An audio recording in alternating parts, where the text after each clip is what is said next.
Option B गन्ना, option C धान और ऑप्शन डी मकई। अब बताइए यहाँ पे चाय और कॉफी तो नहीं है, लेकिन उसका दूसरा नाम है। जैसे हम लोग जानते हैं ना कि गंगाधर ही शक्तिमान है, जानते हैं ना, गंगाधर ही शक्तिमान है, तो उसी तरह की कहुआ ही कॉफी है। ठीक है, कहुआ का दूसरा नाम कॉफी होता है, हमेशा याद रखिएगा।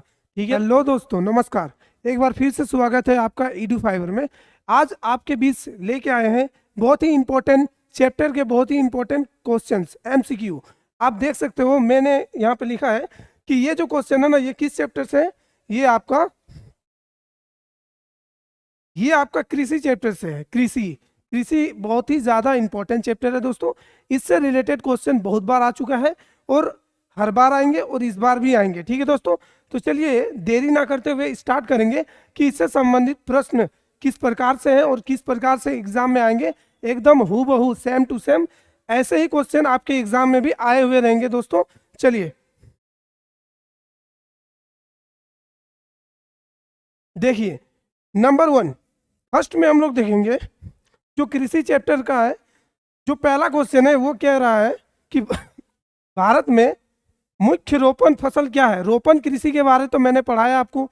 रोपण किसको बोलेंगे, यानी कि ऐसा कृषि जिसमें जो बीज होते हैं वो पहले ही डाले जाते हैं खेत पर, उसके बाद उससे जो पौधे उपजते हैं उन पौधों को वहां से उठा के अलग अलग क्षेत्रों में लगाए जाते हैं। तो इस प्रकार की कृषि को रोपण कृषि कहते हैं। तो इसमें चाय, कॉफी, रबर, यानी कि ये तीनों फसल ही ऐसे फसल है जो रोपण कृषि में आते हैं। ठीक है दोस्तों, तो इसका जो आंसर होगा वो होगा आंसर डी, उपयुक्त में से सभी।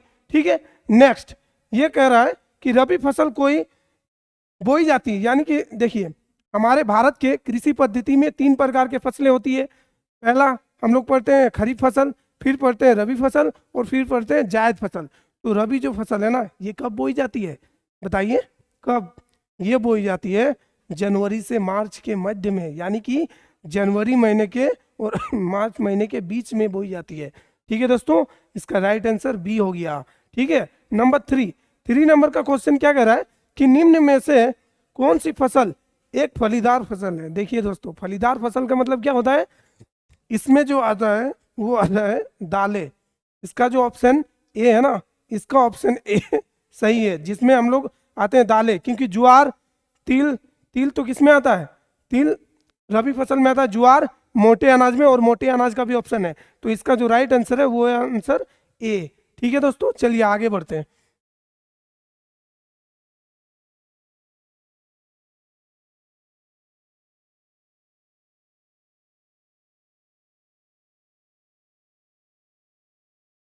चलिए दोस्तों, नंबर 4 नंबर का क्वेश्चन क्या कह रहा है।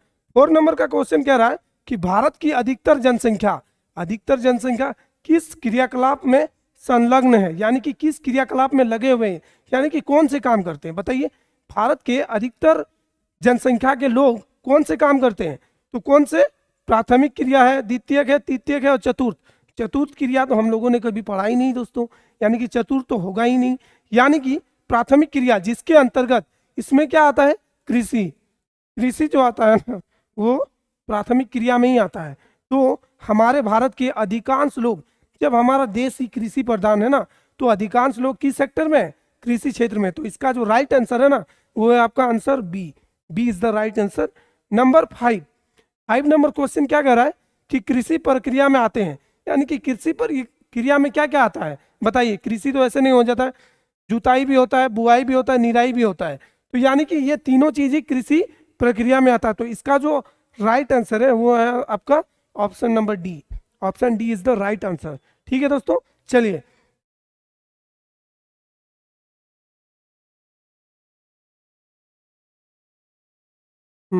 अब हम लोग देखेंगे क्वेश्चन नंबर 6 क्या कह रहा है कि भारत में मुख्य रूप से कौन सी फसल उगाई जाती है। बताइए, भारत एक कृषि प्रधान देश है, तो यहाँ आपके पास 4 ऑप्शन दिया गया है, जिसमें से आपको बताना है कि इसमें से कौन से फसल भारत में मुख्य रूप से उपजाई जाती है। तो मुख्य रूप से ऑप्शन है गेहूं, चावल, दाल, उपरोक्त सभी। तो भारत में जो मुख्य रूप से उपजाई जाती है वो है आपका चावल। ठीक है दोस्तों, चावल जो है मुख्य रूप से हमारे भारत में उपजाई जाती है। तो option B is the right answer. यहाँ पे और एक चीज जानना है कि गेहूं दाल ये भी उपजाई जाती है, ऐसा नहीं कि नहीं उपजाया जाता है, उपजाया जाता है। लेकिन क्वेश्चन क्या कह रहा है कि मुख्य रूप से, तो मुख्य रूप से हम लोग क्या उपजाते हैं, चावल उपजाते हैं, क्योंकि हमारा देश कृषि प्रधान है, तो हम लोग चावल सबसे ज्यादा यहाँ पे भारत में खाते भी है और ज्यादा उपजाया भी जाता है। ठीक है दोस्तों, चलिए आगे बढ़ेंगे। क्वेश्चन नंबर 5, क्वेश्चन नंबर 7 दोस्तों, क्वेश्चन नंबर 7 जो कह रहा है निम्न में से कौन सी फसल रबी फसल नहीं है। देखिए, जब भी आप एग्जाम देने जाओ ना, तो हमेशा आप क्या करिए कि क्वेश्चन को ध्यान से पढ़िए, क्वेश्चन क्या कह रहा है। इसमें क्या कह रहा है कि निम्न में से कौन सी फसल रबी फसल नहीं है। ये बहुत ज्यादा इंपॉर्टेंट हो जाता है, क्योंकि बच्चे हमेशा क्या करते हैं कि क्वेश्चन में लिखा हुआ रहता है कि नहीं है, लेकिन वो हमेशा लगा के आ जाते हैं है वाला। तो इसीलिए जरूरी है कि क्वेश्चन आप बहुत ध्यान से बारीकी से पढ़ के ही ऑप्शन को टिक करें। तो इसमें देखिए कि रबी फसल नहीं है बोला गया है, तो पहले हम लोग ऑप्शन देखेंगे। चावल, चावल कौन सा फसल है, चावल खरीफ फसल है। गेहूं, गेहूं तो रबी फसल है। उसके बाद है जौ, ये भी रबी है। मटर, मटर भी कौन सा फसल है, मटर भी रबी फसल है। यानी कि ऑप्शन ए चावल जो है वो एक रबी फसल नहीं है। यानी कि हमारा राइट आंसर कौन सा होगा, आंसर ऑप्शन नंबर ए चावल इज द राइट आंसर। ठीक है दोस्तों, चलिए आगे बढ़ेंगे। क्वेश्चन नंबर 8, निम्न में से कौन सी खरीफ फसल है। देखिए दोस्तों, खरीफ फसल, खरीफ फसल किसे कहते हैं, जो जून जुलाई के महीने में लगाए जाते हैं। ठीक है दोस्तों, और नवंबर अक्टूबर के समय में काटे जाते हैं। तो इसमें से हम लोग देखेंगे मक्का, मक्का एक क्या है, खरीफ फसल है। बाजरा, बाजरा भी क्या है, खरीफ फसल है। ज्वार, ज्वार भी खरीफ फसल है। यानी कि इसका जो राइट आंसर है दोस्तों, वो है आपका option number D, D is the right answer, correct answer.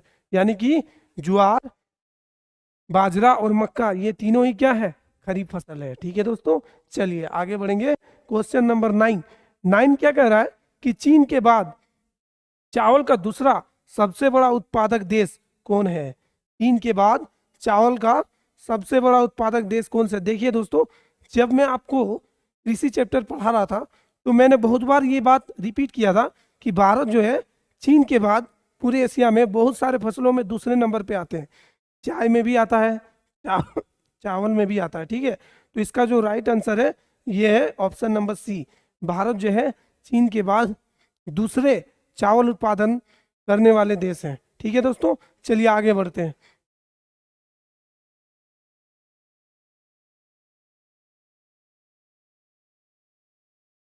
Question number 10, 10, 10 क्या कह रहा है कि चावल, जो चाय की खेती निम्न में से किस प्रकार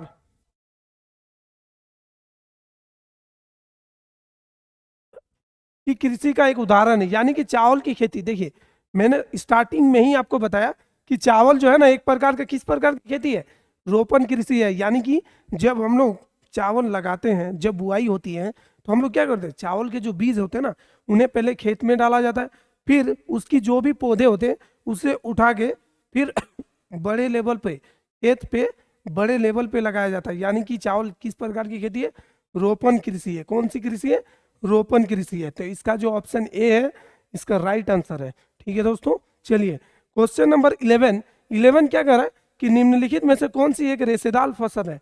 रेशेदार, रेशेदार का मतलब जिससे रेशा बनता है। ठीक है दोस्तों, तो यहाँ है गेहूं, गेहूं है क्या, बिल्कुल भी नहीं हो सकता। गेहूं से तो आटा बनता है, आटा से रोटी बनता है। चावल, चावल है क्या, चावल तो और भी नहीं है, बिल्कुल गलत। ठीक है, option C jute, jute is the right answer. क्योंकि कॉफी भी क्या है, कॉफी एक प्रकार का पेय पदार्थ है, कॉफी पेय पदार्थ है। तो इसका जो सही आंसर है वो है आपका option number C, jute is the right answer. Jute को हम लोग रेशेदार फसल के नाम से जानते भी हैं। चलिए क्वेश्चन नंबर 12, रेशम उत्पादन के लिए रेशम के कीड़े को पालन क्या कहलाता है, बताइए। रेशम उत्पादन के लिए उसके जो कीड़े होते हैं ना, उसे पाला जाता है। उसे पालने की प्रक्रिया को क्या कहते हैं, तो उस प्रक्रिया को हम लोग बोलते हैं सेरीकल्चर। क्या बोलते हैं, सेरीकल्चर। ऑप्शन बी का राइट आंसर। चलिए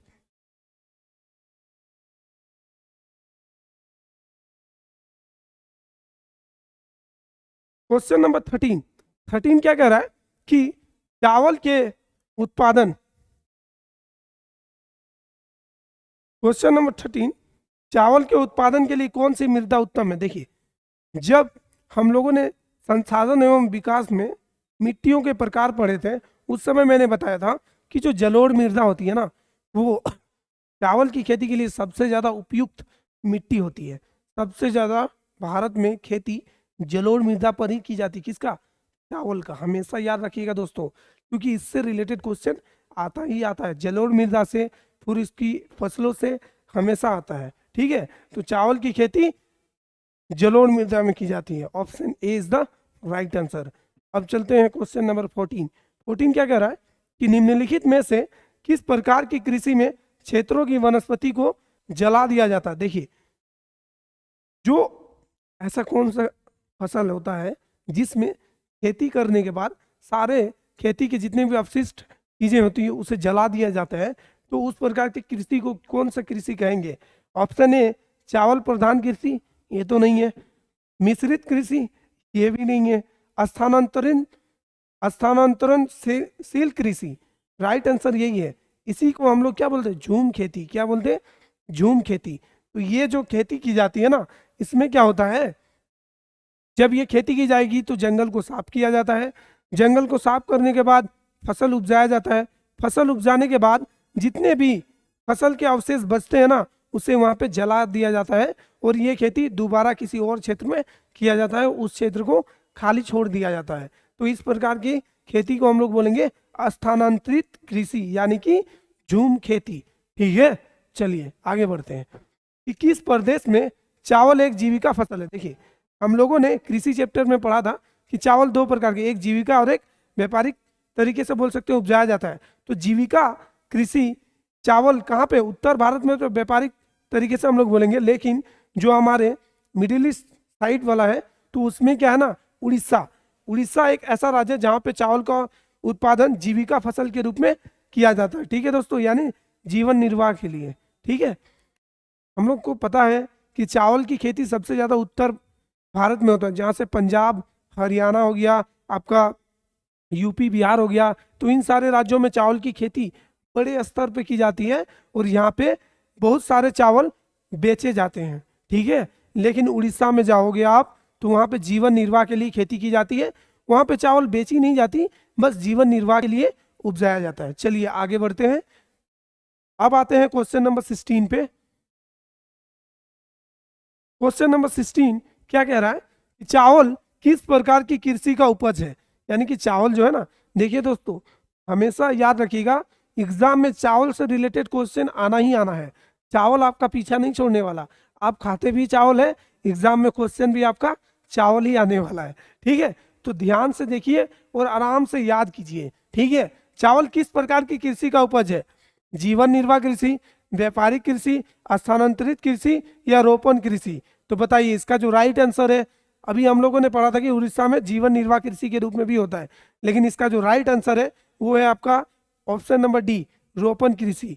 चावल जो है रोपण कृषि का एक उदाहरण है या उपज है बोल सकते हैं। ठीक है, क्वेश्चन नंबर 17, भारत में किस किस्म की कॉफी उगाई जाती है। देखिए, जब मैंने पेय पदार्थ के बारे में पढ़ाया था किसी चैप्टर में, तभी मैंने आपको बताया था कि भारत में कौन सी प्रकार की कॉफी, अरेबिका। कौन सी?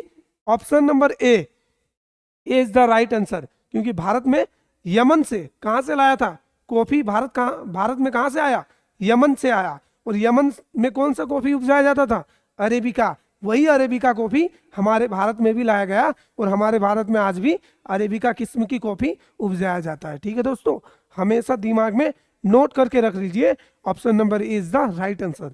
चलिए क्वेश्चन नंबर 18 क्या कह रहा है कि भारत में उगाए जाने वाला मोटा अनाज निम्नलिखित में से कौन सा है। मोटा अनाज में सबसे मुख्य रूप से आता है ज्वार, बाजरा, रागी, ये सारे चीज। तो देखते हैं ऑप्शन इसमें क्या दिया गया है। ऑप्शन ए कह रहा है कि गेहूं। गेहूं तो नहीं है, ये तो रबी फसल है। चावल क्या है? चावल भी नहीं है। ज्वार, सी नंबर पे दिया है ज्वार, यानी कि हमारा जो राइट आंसर है वो है आपका ज्वार। ठीक है, option C is the correct answer. ठीक है दोस्तों, चलिए ये ज्वार और रागी मोटे अनाज के भी क्वेश्चन बहुत बार पूछा जा चुका है और इस बार भी पूछा जाएगा ही, क्वेश्चन आया हुआ रहेगा, आपको बस करके जाना है। चलिए आगे बढ़ेंगे।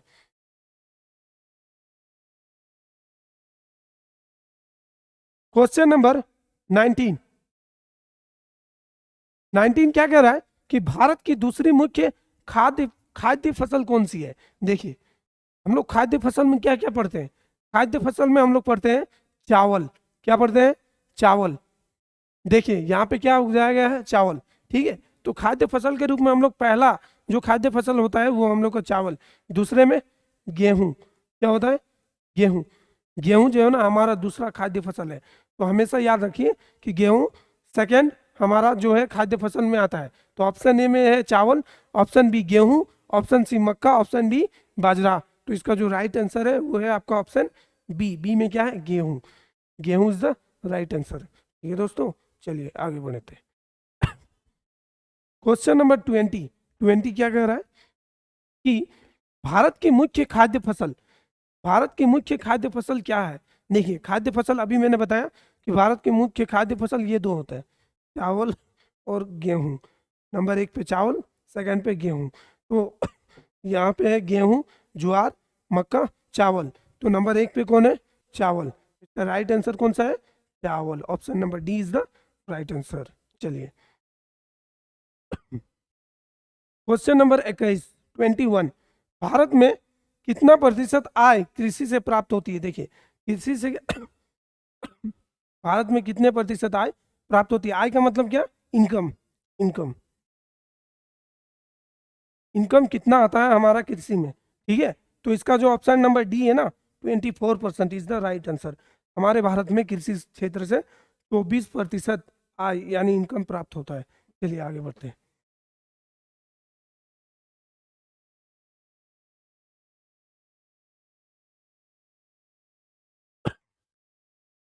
क्वेश्चन नंबर 22 यानी विश्व में तिलहन का सबसे बड़ा उत्पादक देश कौन है।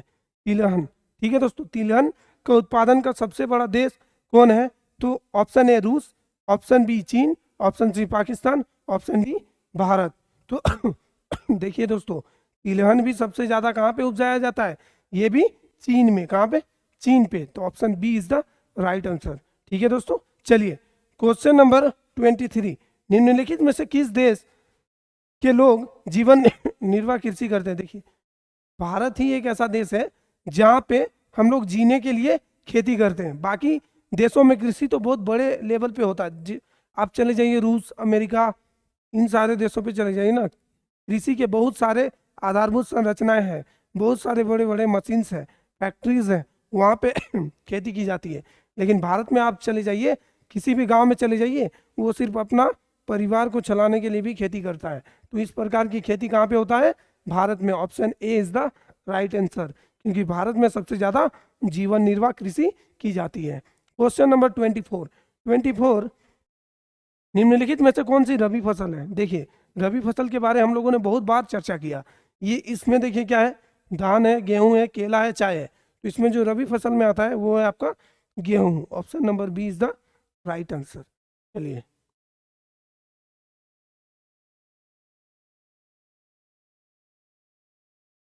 Question number 25।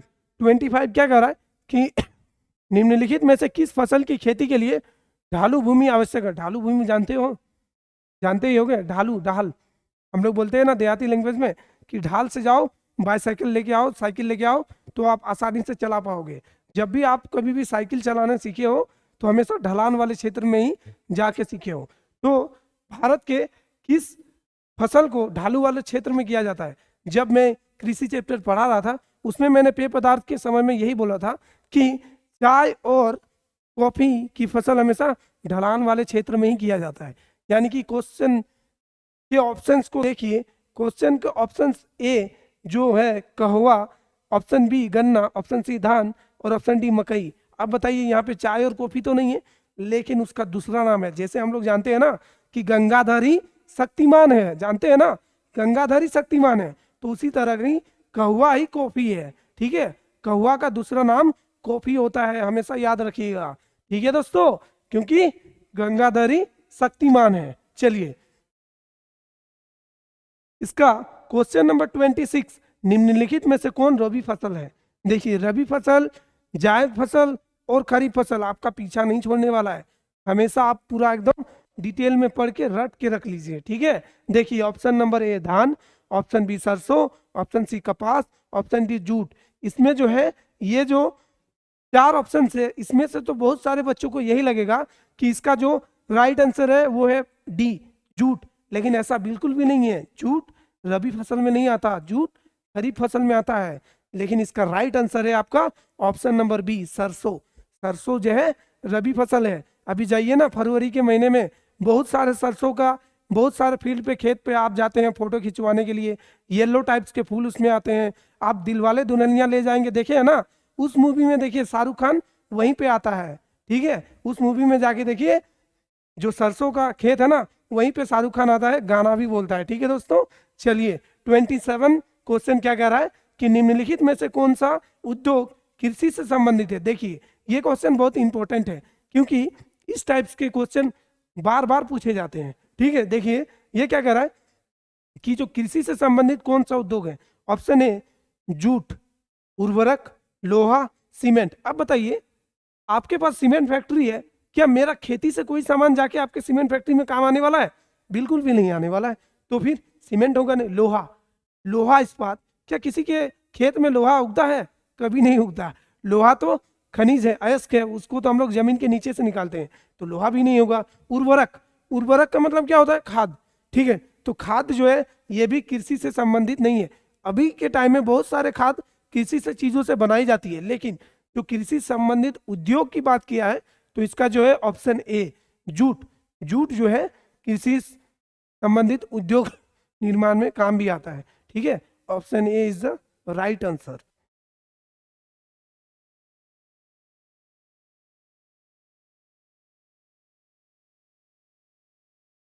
देखिए क्वेश्चन नंबर 28 क्या कह रहा है कि दाल किस पौष्टिक अंश का स्रोत है? देखिए आप लोग के घर में तो दाल बनता ही होगा, दाल तो आप खाते ही होंगे, तो आपको पता होना चाहिए ना कि दाल में हमें क्या मिलता है।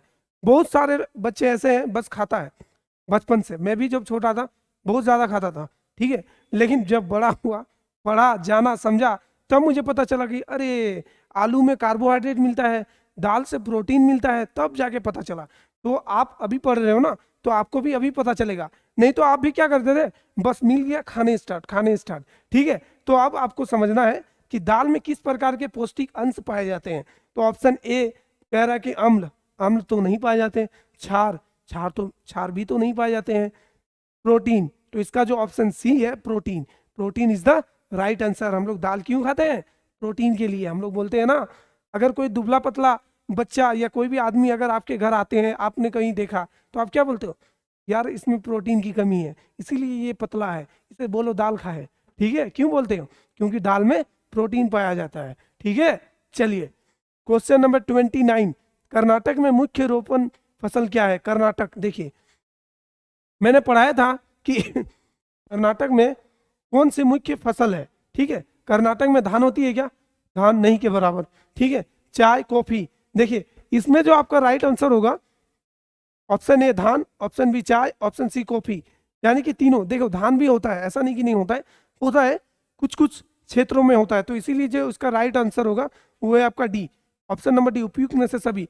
क्योंकि कर्नाटक में चाय भी कॉफी भी होती है, दोनों फसल होती है, क्योंकि दोनों ही पेय पदार्थ है। इसके साथ साथ धान भी होती है, तो धान भी होती है, इसीलिए option D is the right answer, ठीक है दोस्तों। चलिए नंबर 30 क्या कह रहा है कि सूती कपड़ा उद्योग में निम्नलिखित में से कौन मुख्य कच्चा माल है? देखिए सूती कपड़ा उद्योग, आप लोग पढ़ते हो ना, जैसे गर्मी का दिन आएगा ना, हमेशा आप लोग मम्मी को क्या बोलोगे कि मुझे टी शर्ट लेनी है सूती का, बोलते हो ना, सूती कपड़ा का होना चाहिए। क्यों? क्योंकि सूती कपड़ा जो है ना कंफर्टेबल है और गर्मी में ठंडक भी पहुंचाती है। तो यहाँ पे क्वेश्चन भी वही है कि सूती कपड़ा उद्योग में निम्नलिखित में से कौन से मुख्य कच्चा माल है? यानी कि सूती कपड़ा बनता किससे है बताइए? जूट से बनता है, रेशम से बनता है, किससे बनता है? कपास। इसका जो राइट आंसर है ना वो है आपका कपास, ऑप्शन ए, ठीक है। चलिए आगे बढ़ते हैं।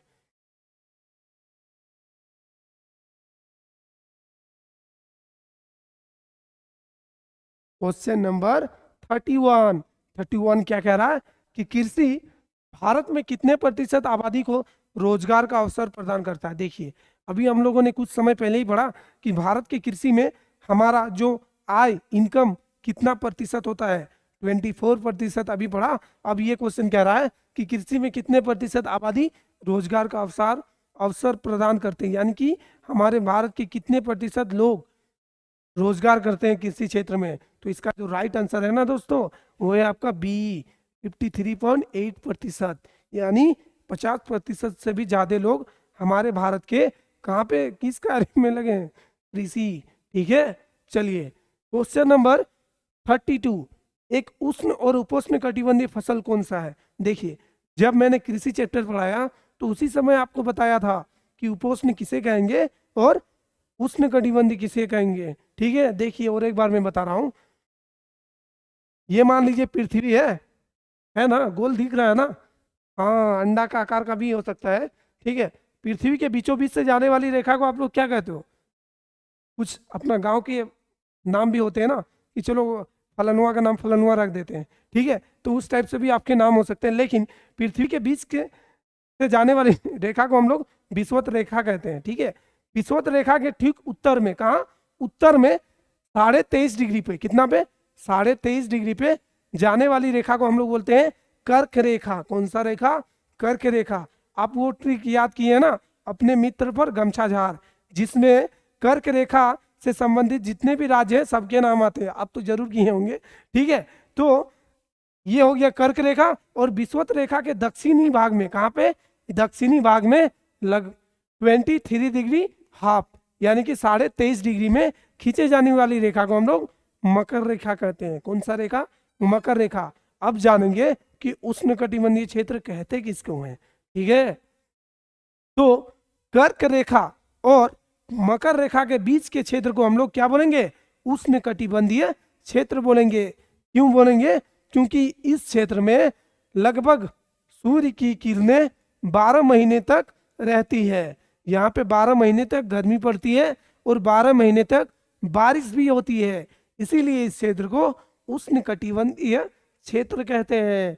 ठीक है दोस्तों, अब बोलेंगे उपोष्ण कटिबंधीय क्षेत्र, यानी कि कर्क रेखा से उत्तर की भाग और मकर रेखा से दक्षिण के भाग को हम लोग उपोष्ण कटिबंधीय क्षेत्र कहेंगे। क्यों कहेंगे, क्योंकि इन क्षेत्रों में सूर्य की रोशनी तिरछी जाती है और तिरछी जाने के कारण तापमान वहाँ ज्यादा नहीं हो पाता है, इसलिए इस क्षेत्र में गर्मी कम ठंडी ज्यादा होती है। बर्फ भी इस क्षेत्र में पाए जाते हैं, इसीलिए आर्कटिक पूरा बर्फ से ढका हुआ है और अंटार्कटिक भी पूरी तरीके से बर्फ से ढका हुआ है। उसका कारण यही है। अब हमारा क्वेश्चन क्या कह रहा है कि उपोष्ण कटिबंधीय और उष्ण कटिबंधीय कौन सा फसल है, यानी कि कौन से फसल दोनों ही क्षेत्र में उगाए जाते हैं, इस क्षेत्र में भी और इन दोनों क्षेत्र में भी। तो देखते हैं ऑप्शन, गन्ना, धान, दलहन और तिलहन। तो इसका जो राइट आंसर है वो है आपका ऑप्शन नंबर ए, गन्ना। गन्ना एक ऐसा फसल है जो उष्ण कटिबंधीय क्षेत्र और उपोष्ण कटिबंधीय क्षेत्र दोनों क्षेत्रों में उगाई जा सकती है। ठीक है दोस्तों, चलिए आगे बढ़ते हैं। क्वेश्चन नंबर 33, रबी की फसल कब बोई जाती है। देखिए आप में से किसी का नाम रवि है, नहीं है, हो सकता है ना, तो बताइए रबी की फसल कब बोई जाती है। आप लोग दोस्तों में मजाक भी करते होंगे कि रबी बता तेरा फसल कब बोया जाता है। ठीक है, तो वो रबी नहीं है, यहाँ पे जो मौसम होता है ना रबी, उसकी बात किया जा रहा है। ठीक है, तो रबी की फसल कब बोई जाती है, वर्षा ऋतु में। बिल्कुल गलत, वर्षा ऋतु में तो कौन से खरीफ फसल बोई जाती है। ग्रीष्म ऋतु में भी नहीं, इसमें भी उस समय कौन सा जायद फसल चलता है, शीत ऋतु। तो इसका जो राइट आंसर है ना दोस्तों, ठंडे के दिनों में ही हमेशा रबी फसल बोई जाती है। और रबी फसल में क्या क्या आते हैं, आपका गेहूं भी आता है, सरसों भी आता है। ठीक है, ये दो मेजर है, मुख्य है, जो हमेशा रबी फसल में ही बोई जाती है। चलिए आगे बढ़ते हैं दोस्तों।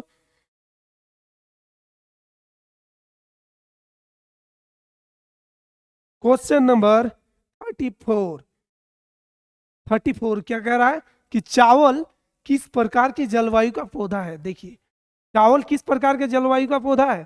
चावल अभी मैंने बता दिया कि चावल किस प्रकार का है, उष्ण कटिबंधीय। कौन सा? उष्ण और आर्द्र। ऑप्शन नंबर सी इसका राइट आंसर है। सिर्फ उष्ण भी नहीं है, शीतोष्ण तो है ही नहीं, और उष्ण भी नहीं है। उष्ण 2 बार आ गया है, ठीक है, कोई बात नहीं, लेकिन इसका option C is the right answer, क्योंकि चावल उष्ण और उपोष्ण दोनों, मैंने बताया ना अभी कि ये जो क्षेत्र है ना, कर्क रेखा और मकर रेखा के क्षेत्र में वर्षा भी 12 महीना और धूप भी 12 महीना, तो यानी कि आर्द्र प्लस उष्ण दोनों रहता है। तो इसलिए चावल की खेती ज्यादातर इन 2 रीजन्स में हमेशा की जाती है। ठीक है दोस्तों, चलिए आगे बढ़ते हैं। Question number 35। 35 क्या कह रहा है कि बाजरा का सबसे बड़ा उत्पादक राज्य कौन है? बाजरा। बाजरा सबसे पहले तो ये जानना होता है कि बाजरा किस प्रकार की फसल है। बाजरा मोटे अनाज में आता है। बाजरा हो गया, ज्वार हो गया, रागी हो गया, तो ये सारे जो फसल है ये सब मोटे अनाज में आते हैं। ठीक है दोस्तों, तो सबसे ज्यादा भारत में बाजरा किस राज्य में उपजाया जाता है? तो वो है ऑप्शन नंबर ए, राजस्थान। कहाँ पे? राजस्थान में। ठीक है दोस्तों, चलिए क्वेश्चन नंबर 36। 36 क्या कह रहा है कि काली मिट्टी उपयुक्त है।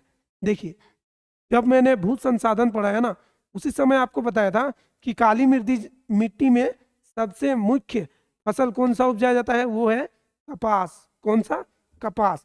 तो ये जो क्वेश्चन है इसका ऑप्शन नंबर ए आप देख सकते हैं, कपास के लिए। तो ऑप्शन नंबर ए जो दिया गया है ये इसका राइट आंसर है। काली मिट्टी कपास के लिए उपयुक्त है। ठीक है, चलिए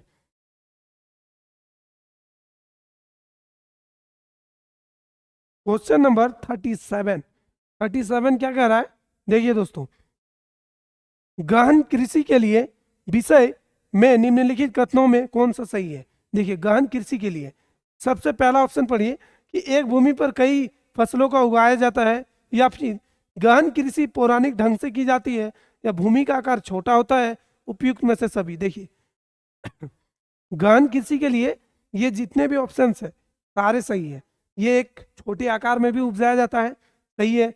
ये कई फसलों को उगाया जाता है, सही है। एक साल में बहुत बहुविध प्रणाली भी अपनाया जाता है इसमें। प्लस इसमें जो है गहन कृषि पौराणिक ढंग से की जाती है, यानी परंपरागत चीजों से की जाती है। हमारे पास जो भी हथियार होते हैं, जो भी होते हैं, उसी से की जाती है। ठीक है दोस्तों, क्वेश्चन नंबर 38। कर्तन दहन प्रणाली खेती को झारखंड में किस नाम से जाना जाता है? देखिए, ऐसा होता है ना कि आप मामा घर जाओ तो कुछ और नाम, अब घर आओ तो कुछ और नाम, कॉलेज जाओ तो दोस्त ने कुछ और नाम दिया है। तो इसी प्रकार से कर्तन दहन प्रणाली खेती, जिसको हम लोग स्थानांतरित कृषि भी कहते हैं, इसी को झारखंड में किस नाम से जाना जाता है? ऑप्शन ए पुरुआ, ऑप्शन बी दहिया, ऑप्शन सी पामलू, ऑप्शन डी दीपा। बताइए कौन सा ऑप्शन सही है? ऑप्शन ए, झारखंड में स्थान स्थानांतरित कृषि को पुरुआ के नाम से जानते हैं। किसके नाम से? पुरुआ के नाम से जानते हैं। ठीक है दोस्तों, चलिए अब आखिरी क्वेश्चन पे हम लोग आते हैं। देखिए, आखिरी क्वेश्चन में क्या है? 39 क्वेश्चन। चाय की खेती निम्न में से किस प्रकार की कृषि का एक उदाहरण है? देखिए, मैंने बताया था कि जो चाय की खेती है ना, ये किस प्रकार की उदाहरण है? ऑप्शन ए बागवानी, ऑप्शन बी रोपण, ऑप्शन सी पेय पदार्थ की खेती, ऑप्शन डी गहन कृषि की खेती है। तो इसका जो राइट आंसर है ना, वो है आपका question number option number C, पेय पदार्थ। कौन सा? देखिए दोस्तों, चाय और कॉफी पेय पदार्थ में आते हैं, और ये सब जितने भी फसलें हैं, ये इन पे बहुत बार क्वेश्चन सब्जेक्टिव में भी आया है और ऑब्जेक्टिव में भी आया है। तो ये दोनों, चाय और कॉफी को हमेशा आप करके रखिए। चावल हो गया, गेहूं हो गया। कृषि चैप्टर में आपको मुख्य रूप से खाद्य पदार्थ के लिए चावल और गेहूं कर लेना है, पेय पदार्थ के लिए कॉफी और चाय कर लेना है, और खाद्य फसलों के लिए कपास और रबर आपको करना ही करना है। साथ ही साथ आपको रबी फसल किसे कहते हैं और ये किस मौसम में उगाया जाता है, ये करके रखना है। साथ ही साथ आपको जायद फसल और खरीफ फसल, ये तीनों फसलों को याद करके रखना है दोस्तों। और ये तीनों ही फसल मैंने बता दिया है, आपको क्वेश्चन भी करवा दिया है। आपको कुछ नहीं करना है, बस क्लास को स्टार्टिंग से एकदम ध्यान से देखना है, सुनना है और समझना है। क्वेश्चन एकदम यही क्वेश्चन आपका आया हुआ रहेगा एग्जाम में। आपको सिर्फ जाना है, ध्यान से क्वेश्चन को और ऑप्शंस को पढ़ना है और सही आंसर को लगा के आना है। आपके नंबर बहुत अच्छे आएंगे, 90+ आएंगे अगर आप इस तरह से तैयारी करते हो तो। ठीक है, चलिए अब हम नेक्स्ट चैप्टर के क्वेश्चंस को लेकर भी आएंगे नेक्स्ट वीडियो में। तब तक के लिए मिलते हैं अगले वीडियो में। चलिए, धन्यवाद।